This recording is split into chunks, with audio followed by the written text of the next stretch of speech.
The smell of roasted chicken and rosemary still hung faintly in the air. A pleasant ghost of the lively dinner we just finished. Our friends the Hendersons and the Clarks had finally trickled out into the cool night, their laughter echoing down the driveway before being swallowed by the chirping of crickets. Now the only sounds were the rhythmic tick-tock of the grandfather clock in the hall and the low hum of the refrigerator. My husband Tom was starting to do what I called his power down sequence. He donned a big theatrical gesture and stretched his arms over his head. Well, Carol, that was a good one. You really outdid yourself with that apple crisp. He patted his stomach contentedly. I'm heading up, don't you, to stay up all night solving the world's problems. We'll try not to, I said, smiling as he kissed the top of my head. He gave his old college buddy David a friendly clap on the shoulder. Night. To Dave, don't let her talk your ear off. Night, Tom. David replied, his voice a low, gentle rumble. And then it was just the two of us. David had been Tom's best friend since they were 19. He was a permanent fixture in our lives, the quiet, steady best man at our wedding, the godfather to our son, the familiar, comforting presence at countless holidays and Sunday barbecues. He was a bachelor, a history professor at the local university, and he had a way of observing the world with a kind of thoughtful stillness that was the complete opposite of my Tom's boisterous energy. I started gathering the last of the dessert plates, the ones with sticky remnants of cinnamon and oats. Can I get you another coffee, David, or maybe something a little stronger? He was sitting in Tom's favorite armchair, the one with the worn leather and the slight sag on the left side. He looked at the empty snifter in his hand. A little more brandy might be nice if you have it, of course. I went to the sideboard and poured a small measure of the amber liquid into his glass. The house felt cavernous. Now that the boisterous energy of our friends was gone, the rain had started to drum a steady rhythm against the window panes, a soft lulling sound that usually made me feel cozy. But tonight it felt different. The quiet wasn't just peaceful, it was heavy with unspoken things, like the air before a storm. When I handed him the glass, our fingers brushed. It was nothing, a fleeting touch. But his eyes met mine, and he held my gaze for a moment longer than usual. There was a depth in them I hadn't noticed before, a hint of melancholy. You and Tom have built a wonderful life, Carol, he said softly, swirling the brandy in his glass. Truly, this house, your family, it's the real deal. I smiled, settling onto the sofa opposite him. Will we try? It's not always easy. You know how it is. 40 years is a long time. I laughed a little. Sometimes I look at him snoring in that chair, and I wonder who that old man is. David didn't laugh. He just watched me, his expression serious. He's a good man, Carol, a better man than most people realize. The comment hung in the air between us. It was a simple statement, but the way he said it felt significant, weighted. Of course, Tom was a good man. I knew that I'd married him, but David's tone suggested a different kind of knowledge, a depth I wasn't privy to. I know he is, I said, my voice a little quieter now. He took a slow sip of his brandy, his eyes looking past me toward the darkened window, where his own reflection stared back. Do you remember about 30 years ago when Michael was about 10? Tom was working at that engineering firm downtown. Hated the commute, hated his boss. I nodded slowly, a knot of unease tightening in my stomach. I remembered the long hours, the way he'd come home looking drained. His shoulders slumped. I tried to be supportive, to make home a sanctuary for him. But I always felt like there was a part of his frustration he kept walled off even from me. He was miserable, David confirmed, his voice barely a whisper, but he had a way out, an incredible one. He leaned forward, his elbows on his knees, the glass kept in both hands. The lamplight cast deep shadows across his face, making him look older, more serious than I'd ever seen him. The rain beat a little harder against the glass, and the grandfather clock began to chime, marking the midnight hour. Each chime felt like a hammer blow, punctuating the heavy silence that had fallen between us. He opened his mouth to continue, and I had the sudden chilling premonition that whatever he was about to say was going to change everything. David took a deep breath. The sound barely audible over the rain. There was a job offer. He said, his gaze fixed on the swirling liquid in his glass. Not just any job offer. It was from a new tech firm out in California. Palo Alto. They were at the forefront of everything, doing groundbreaking work. They wanted Tom to lead a new research and development team. It was his dream job, Carol, the kind of work he talked about since we were in college. More money than we could have imagined back then, a chance to really build something. I stared at him, my mind racing. California, a dream. Jar. I searched my memory trying to place this. I remembered the stress of that time, the complaints about his boss, but this was a blank. Tom had never mentioned a job offer in California, not once. I don't understand, I stammered. He never told me. No, David said quietly. He never told you. He knew you wouldn't have stood in his way. You would have packed up this whole house. You would have said goodbye to your friends. You would have left your garden, and you would have gone with him. You would have done it for him. He looked up at me then, and the sadness in his eyes was so profound. It felt like a physical blow, but he wouldn't let you. The room felt like it was shrinking. The air grew thick and hard to breathe. I could hear my own heartbeat, a frantic muffled drum against my ribs. He came to me.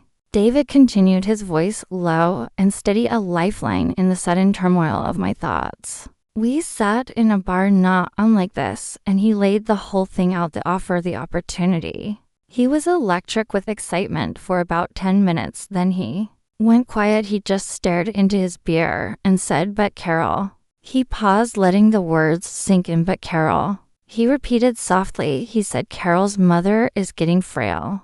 She needs her daughter close by. Carol's whole life is here. Her garden is her sanctuary. Her friends are her sisters. If I take her away from all that, what am I really giving her? A bigger house, more money? It would be like pulling a flower up by its roots just to put it in a fancier pot. She'd wilt." I couldn't speak. A cold wave washed over me, starting at my feet and rising until it settled in my chest, a block of ice. I thought of my mother's final years, how grateful I was to be just 10 minutes away, to be there for her every day.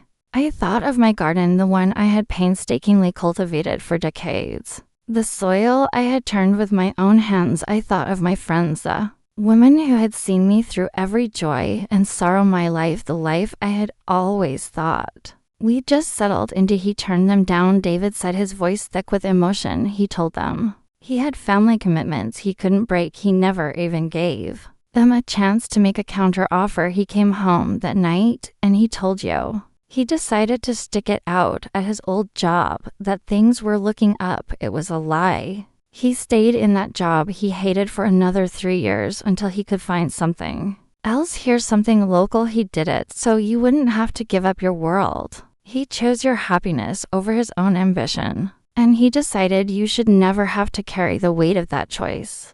I sat there frozen, utterly and completely frozen. It wasn't a cold of fear or anger. It was a cold of shock, of a sudden shattering revelation that recast the entire landscape of my marriage.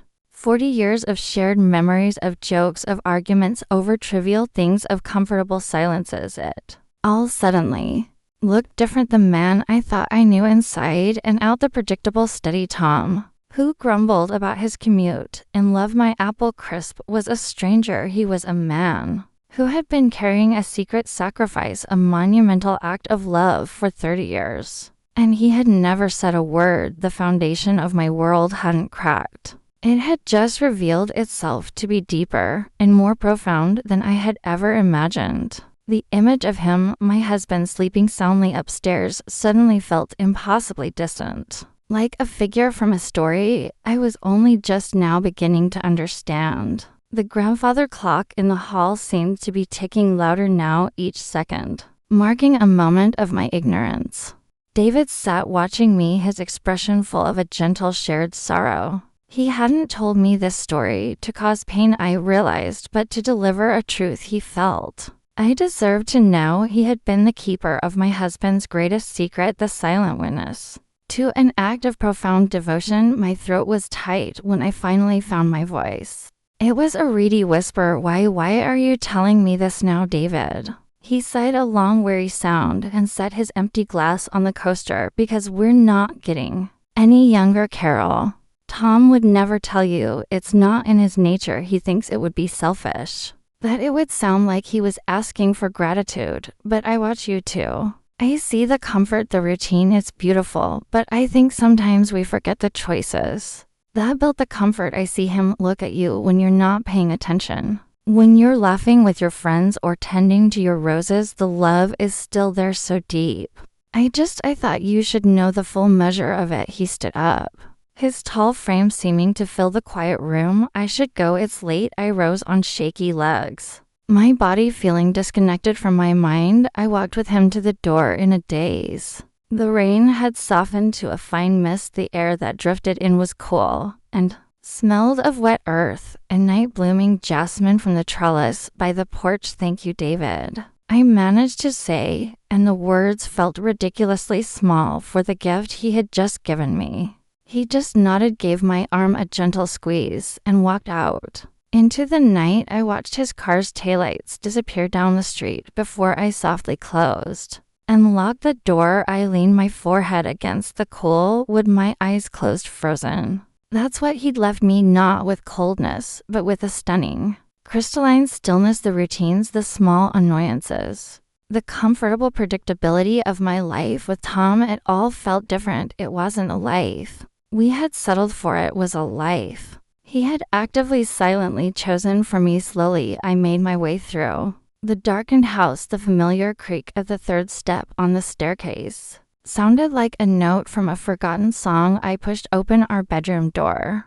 The soft moonlight filtered through the blinds, tracing silver stripes across the duvet. Tom was fast asleep, lying on his side, one arm flung over the pillow where my head should have been. He was making that soft, rumbling snore I sometimes teased him about. I didn't see the man who left his socks on the floor or forgot to take out the recycling. I saw a young man in a bar, his heart torn between a brilliant future and the woman he loved. I saw the quiet strength it must have taken to walk away from his dreams, to protect mine. All those years, I thought he was just content. He was actively cultivating my happiness, tending to it as carefully as I tended my garden. I walked over to his side of the bed and looked down at his face softened by sleep. The lines around his eyes and mouth were maps of a life I thought I knew completely, but now I saw new roads, new territories I had never explored. An overwhelming wave of love washed over me, so powerful and fierce it almost brought me to my knees. It was a love renewed, deepened, and redefined. I didn't wake him. The secret wasn't mine to confront, it was his to keep. The knowledge was enough. I slipped into bed beside him, careful not to disturb him. I lay there in the quiet dark, listening to the rhythm of his breathing, the steady beat of the heart of the man who had silently built our world on a foundation of his own sacrifice. And for the first time in a long, long time, I felt like I was truly